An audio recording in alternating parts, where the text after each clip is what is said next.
Hello everyone and welcome to the very first episode of the Charlton Athletic FIFA 19 career mode. Now I know a lot of you guys have been waiting on this one. I know a lot of you guys have been asking me to record this, so here we are. I'm very pleased to be recording and bringing you the very first episode of the Charlton career mode today. Now the overall objective of this career mode, it is going to be a road to glory concept. So we're going to do lots of episodes across the whole lifespan of FIFA 19, and the ultimate objective is not just to get Charlton back to the Premier League, not just to get them even to the top half or the top 6 or the top 4 of the Premier League, but it is going to be to get Charlton into the Champions League, to a Champions League final, and then hopefully win the Champions League. We know that with the FIFA 19 marketing, the Champions League is a huge deal in FIFA 19. They've got the rights back, they've got the logos, they've got the branding, so I'm very excited to be able to take Charlton all the way there, and this is going to be a really fun series. So let's get straight into this, and let's go ahead with the 60% increase and the Global Transfer Network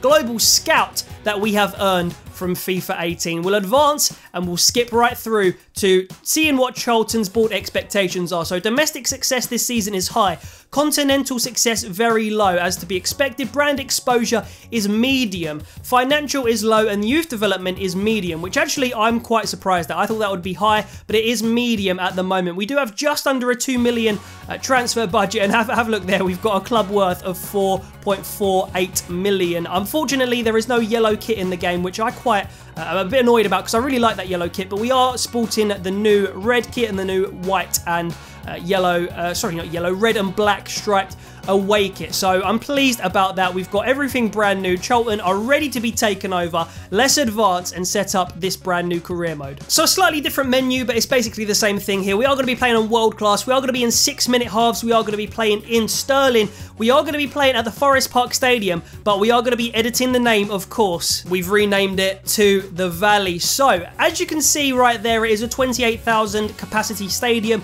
Very, very similar to the capacity of the Valley in real life, and it has all the weathers, all the sort of daytime, nighttime, all that kind of stuff. So the dream really is to get Charlton, obviously, to the Premier League in real life, where they will actually put the Valley, the real Valley, in FIFA, but we're not quite there yet, and as with the last few seasons, we are using the Forest Park Stadium and renaming it. So we're going to apply and exit, and everything else I think we're completely fine with. Now, I know I did get a request to basically turn the transfer window off for the first summer. I'm not going to do that, but I am going to consider that, and I am going to limit myself in the first summer to only one transfer, and that's just because I want to be able to send some of the youth players on loan and stuff like that, so I don't want it to be completely disabled for the first season. It also might be nice to just get somebody in the club and see if we can make a really marquee signing. So let's advance with all this. So this is a perfect opportunity, guys, as this career mode loads up, to say if you do enjoy this video, please leave a like on it, please subscribe to the channel as well, and also please follow my socials, Jamie Boxall YT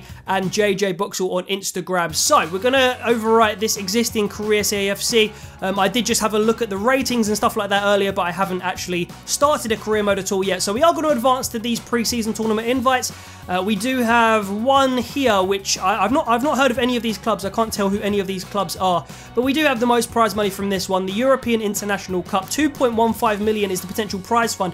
So we're going to go ahead with that one, and surely enough, it will take us right in to the brand new FIFA 19 career mode screen. Now, first things first, I want to go over to the squad, and I want to talk about the player ratings for Charlton this season, which I know a lot of you guys have asked me to do on Twitter and on some comments on other YouTube videos and stuff like that. So this is the first opportunity I've got to sort of react live right now to the Charlton Athletic player ratings. So we've got pretty much every single player, more or less what I expected. I think there's been one update since the sort of day one version of FIFA 19. I think Solly went down from a 69 to a 68. I don't really know why. Pierce from a 71 to a 70. Again, not really sure why they've done that. And they've taken Maynard Brewer out of the squad in its entirety. So that's a bit weird. We only have two keepers, and obviously Jed Steer is on loan. So we're going to have to look at a goalkeeper very, very soon in the transfer market. Now, the only thing I am a bit disappointed about is the fact that they have kind of underrated some of our youngsters. Lapsley obviously is the next big sort of protege, I think, for Charlton, and he is only a 56. I think he needed to be like a 58, 59, but that's fine. We can deal with that. We've also got Hackett Fairchild. I have no complaints really with him being a 50. He hasn't had much of a huge contribution when he has played for the first team, but he's got plenty more time to prove himself. And we've got Jamie Maskell, which is the biggest frustration for me of how low this guy's rated. He's very versatile, which is useful, but he's 21 years old, so only has like 2-3 seasons seasons where he's going to get any sort of useful training where he's going to grow a lot. And he's only a 51 rated, so unfortunately, he's not the 55, 56 that I expected, so it's going to be a lot more difficult to actually get him up to where you want him to be if you want him to play in the Championship, in the Premier League, and that type of thing. So that's quite frustrating. And down here, our actual highest rated youngster, other than players like Dijksteel, Fosu, and Grant, and players like that, is actually Ryan Bloomberg. I think his name's Ryan Bloomberg. But anyway, Bloomberg, our left-footed centre-back from Australia. He is higher rated than Maskell, Kennedy, Yao, and Lapsley. So I'm not sure exactly why, but apparently, I've never really seen Bloomberg play, but apparently that is what FIFA have sort of given him. So before we get into mucking about with the formations and stuff like that, I am going to come over here to the training sessions. As you can see above it, there's the brand new Champions League draw and all that kind of stuff, which is really cool. But we are going to go into training and we are going to pick 5 players who are going to be our main proteges for the first season to grow their rating. So some of the youngsters are going to get an opportunity to grow their rating significantly over the season. Now, I'm going to go, obviously, first of all, with Kyle and Grant. Now, what you will notice here, something that they have addressed, something they have changed, which is really good to see, is that they have changed some of these training drills. So you can actually train things like pace and strength now, rather than them being a sort of innate sort of stat that you can't touch.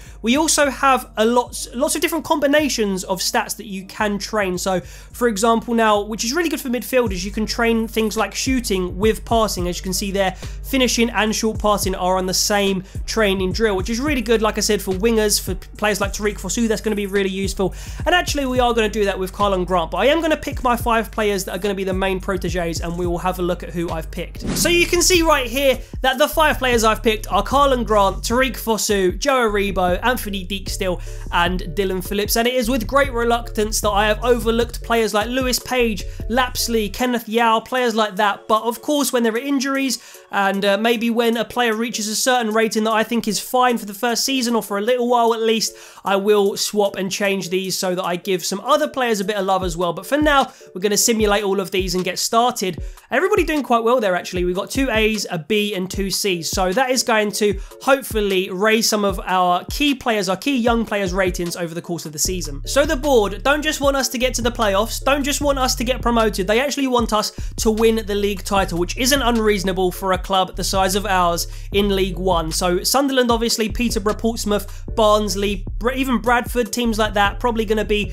our biggest sort of rivals in that regard. Youth development, they want us to get 1 player from the youth academy signed and play at least 50% of the games in the next season, so a more long-term objective. That's just a brand exposure one, very generic. A profit margin of 8.8 million is going to be our target financially. Domestic success, we also want to reach the FA Cup round of 32, which may be achievable, and continental success obviously doesn't apply to us right now. So next up then, we are going to arrange the Charlton team into the formation/formations that we want to go with this season. So it by default gives us the diamond that Lee Bowyer has been playing to quite actual success in real life, but I am going to change it to what I want to use week in, week out in 3, 2, 1. Bosh! So there we go, the 4-4-2 classic. I think that this is probably the most successful formation in League One, and I think we have the personnel in order to do it. So we are also going to be experimenting with a 4-3-3 throughout the season, because I think that as you get up towards the Championship, towards the Premier League, hopefully in a season or 2, depending on how successful we actually are, but I think that that is what we need to be working towards. But for now, a 4-4-2 works perfectly. So we are in a group with Citadella, KAS Eupen, and Cercle Bruges. None of these teams I have ever heard of, so we're going to get straight in. Let's actually check what this office notification is. It's actually Lapsley asking to be played. Do you know what? Based off of that, I like hungry young players, but based off of that, I am going to take Cullen off the bench and I'll put Lapsley in there. So let's go back now and sim this match. Let's see if Lapsley does come off the bench. I imagine he probably won't, but it's good to put him on there just in case. We will sim this match against Eupen, and let's see how our first sim of the season goes. Okay, the players are warming up. We've got straight into kick-off. Pollard has missed a penalty for them straight away.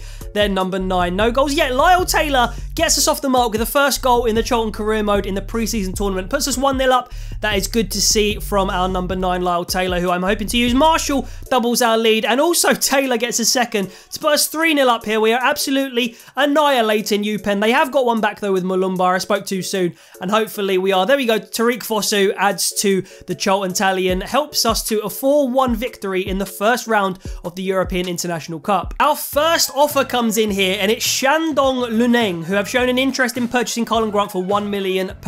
He is going to be worth so much more than $1 million in seasons to come, so we're going to reject that straight out, and we're actually going to try and reject most bids, or at least the bids for everybody but loan bids in this entire season, in this entire transfer window, sorry, because I just don't want anybody leaving. And obviously you guys wanted it to be sort of true to real life and basically to be, as we get another bid here for 1.25 million for Jason Pearce. This season he is going to be so important, so I'm completely rejecting that. But yeah, like I was saying, I do think that I want to keep it as true to real life in the first season, or at least for the first the first half of the season at least. I want to keep it as true to real life as possible. So we do have this second match here. I think Bauer is probably somebody who can be rotated. Let's put in Bielik for his first game, and let's also change Aribo for Darren Prattley. Other than that, I think everybody's fine, and we'll go straight in to this game. So an away game this time, or certainly what FIFA considers an away game, and we are against Bruges. I can't remember what the CE stands for. We are against Bruges. Unfortunately, an injury there to Grant. I really hope that is nothing serious. It is 0-0 approaching half-time here. Forsakaski sticks away a penalty for us. Obviously, he's not going to be getting any game time in real life. They equalise with Cardona, but yeah, Forsakaski injured in real life, so I'm going to try my best to use him in this career mode as much as I can and not neglect him, because I think he is one of our best players at the club. Hopefully here we're going to get a draw, and it is a draw come the 90th minute, 1-1. Obviously, the away fixtures are a lot more difficult than the home fixtures in this, but 4 points going into the final game is pretty tidy. So Morecambe want to take Kenneth Yao on a 1-year loan, and I'm completely fine with that. I'm going to accept that, and hopefully we don't run into the same issue in FIFA 19 as we did in FIFA 18, where it's really hard to get players out the club. I think that the transfer negotiations were way too harsh, and a lot of the times, or the contract negotiations, sorry, a lot of the time the player just couldn't come to an agreement with any clubs, even though you'd accept like 20 bids for them. So hopefully it can be a lot easier in FIFA 19. Colin Grant will only be out for 7 days, by the way. His injury, nothing too serious, which is really good to see. Tranmere Rovers also offering to take Yao on loan, so let's accept that as well, and then Tranmere and Morecambe can fight it out with the contract negotiations. And that is not a good sign for what I was just speaking about. Kenneth Yao's transfer talks, or for his loan move to Morecambe, they have broken down, so as a result Morecambe have pulled out. Let's see how Tranmere progress with the talks, and hopefully that is an issue that is at least reduced a little bit in FIFA 19, but that is not promising signs, to be perfectly honest. But we do have this final match of the group stage of the European International Cup. We are against Cittadella. We have rotated the team quite a bit. We have brought in Maskell, Reeves, and players like that, Ward as well up front, and hopefully we can at least get a draw here, which will take us through to the knockout rounds of this tournament and get us some more transfer money. So only an injury so far in the first half to Panico of Cittadella, and no goals as of yet. Clark comes on for Ward, a few substitutions made for Cittadella, and Lyle Taylor, the Lord and Saviour, puts us 1-0 up in the European International Cup third group stage round, and it ends up being 1-0 to Charlton. So we have come through as group winners here, and we will now go into the semi-finals against Hammarby. And another worrying sign, Rico Hackett-Fairchild's loan move to Gusao Hengfeng have broken down, so this looks like it's going to be really difficult again to get your players out of the club, even on loan. So this is really annoying, not something I wanted to see, but we're going to have to deal with it. A transfer offer here for Mark Marshall. We're going to use him definitely in the squad, and like I said, I want to keep it true to real life, so we are going to reject that straight away. In January it might be a different story, but certainly for now we are going to reject it. So the semi-final against Hammarby here, we are going to go in and sim this one as well. We have given Jed Steer a chance in goal. We've rotated the team yet again. Cullen gets a chance, Billy Clark and Vetterkelly get a chance up front together, and we'll see how we perform in this pre-season tournament semi-final of the European International Cup. Lewis Page actually gets a yellow card and then gets a goal in this one, which is really good to see from our left back. We do want to see attacking presence from them, but they have unfortunately equalised through Tankovic, which is annoying. So this may go to extra time unless we can grab another goal here before the final whistle. We actually can't, and we have actually lost there on penalty. So unfortunately we are not going to get the full transfer amount for the prize money, but we are going to get a little bit. Let's see how much we got and unfortunately only got 660 grand,